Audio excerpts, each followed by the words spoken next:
Hello everyone, my name is Gildart, and here is a little fireside reading for the little ones. The Tale of Benjamin Bunny by Beatrix Potter. This was written in 1904, and you can look at the pictures and read along if you go to Project Gutenberg and look up The Tale of Benjamin Bunny. For the Children of Sorry, from Old Mr. Bunny. One morning, a little rabbit sat on a bank. He pricked his ears and listened to the trit-trot of a pony. A gig was coming along the road. It was driven by Mr. McGregor, and beside him sat Mrs. McGregor in her best bonnet. As soon as they had passed, little Benjamin Bunny slid down into the road and set off with a hop, skip, and a jump to call upon his relations who lived in the wood at the back of Mr. McGregor's garden. That wood was full of rabbit holes, and in the neatest, sandiest hole of all lived Benjamin's aunt and his cousins, Flopsy, Mopsy, Cottontail, and Peter. Old Mrs. Rabbit was a widow. She earned her living by knitting rabbit wool mittens and muffetees. I once bought a pair at a bazaar. She also sold herbs and rosemary tea and rabbit tobacco, which is what we call lavender. Little Benjamin did not very much want to see his aunt. He came round the back of the fir tree and nearly tumbled upon the top of his cousin Peter. Peter was sitting by himself. He looked poorly and was dressed in a red cotton pocket handkerchief. "Peter," said little Benjamin in a whisper, "who has got your clothes?" Peter replied, "The Scarecrow in Mr. McGregor's garden," and described how he had been chased about the garden and had dropped his shoes and coat. Little Benjamin sat down beside his cousin and assured him that Mr. McGregor had gone out in a gig, and Mrs. McGregor also, and certainly for the day because she was wearing her best bonnet. Peter said he hoped that it would rain. At this point, old Mrs. Rabbit's voice was heard inside the rabbit hole calling, "Cottontail, Cottontail, fetch some more chamomile." Peter said he thought he might feel better if he went for a walk. They went away, hand in hand, and got upon the flat top of the wall at the bottom of the wood. From here they looked down into Mr. McGregor's garden. Peter's coat and shoes were plainly to be seen upon the Scarecrow, topped with an old tam-o'-shanter of Mr. McGregor's. Little Benjamin said, "It spoils people's clothes to squeeze under a gate. The proper way to get in is to climb down a pear tree." Peter fell down head first, but it was of no consequence, as the bed below was newly raked and quite soft. It had been sown with lettuces. They left a great many odd little footmarks all over the bed, especially little Benjamin, who was wearing clogs. Little Benjamin said that the first thing to be done was to get back Peter's clothes in order that they might be able to use the pocket handkerchief. They took them off the Scarecrow. There had been rain during the night. There was water in the shoes, and the coat was somewhat shrunk.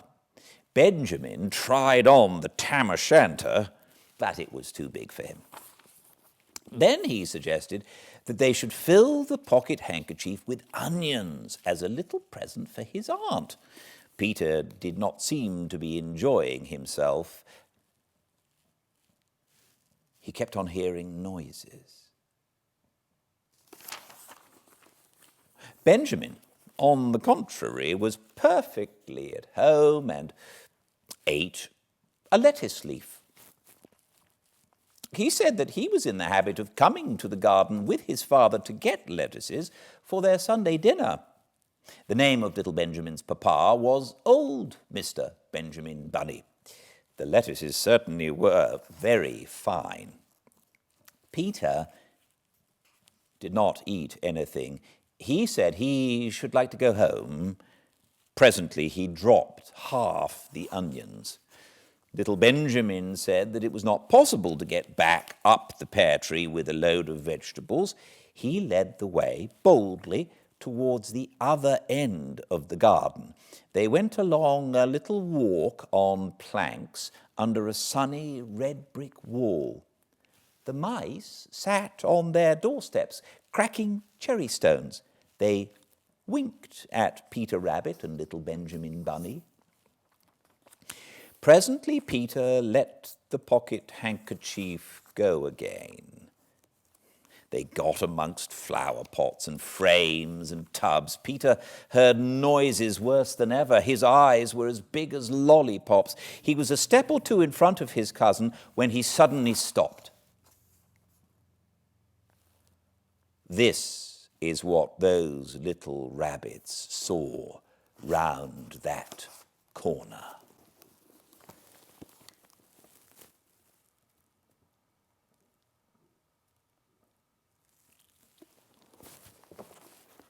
Little Benjamin took one look, and then, in half a minute, less than no time, he hid himself and Peter and the onions underneath a large basket. The cat got up and stretched herself and came and sniffed at the basket. Perhaps she liked the smell of onions. Anyway, she sat down upon the top of the basket. She sat there for 5 hours.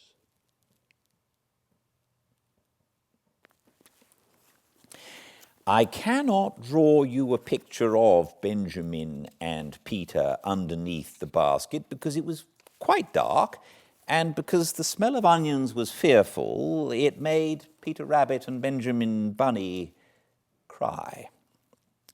The sun got round behind the wood, and it was quite late in the afternoon, but still the cat sat upon the basket. At length there was a pitter-patter, pitter-patter, and some bits of mortar fell from the wall above. The cat looked up and saw old Mr. Benjamin Bunny prancing along the top of the wall of the upper terrace. He was smoking a pipe of rabbit tobacco and had a little switch in his hand. He was looking for his son. Old Mr. Bunny had no opinion whatever of cats. He took a tremendous jump off the top of the wall onto the top of the cat and cuffed it off the basket and kicked it into the greenhouse, scratching off a handful of fur. The cat was too much surprised to scratch back. When old Mr. Bunny had driven the cat into the greenhouse, he locked the door. Then he came back to the basket and took out his son Benjamin by the ear and whipped him with the little switch. Then he took out his nephew Peter. Then he took out the handkerchief of onions and marched out of the garden. When Mr. McGregor returned about half an hour later, he observed several things which perplexed him. It looked as though some person had been walking all over the garden in a pair of clogs, only The footmarks were too ridiculously little. Also, he could not understand how the cat could have managed to shut herself up inside the greenhouse, locking the door upon the outside. When Peter got home, his mother forgave him, because she was so glad to see that he had found his shoes and coat.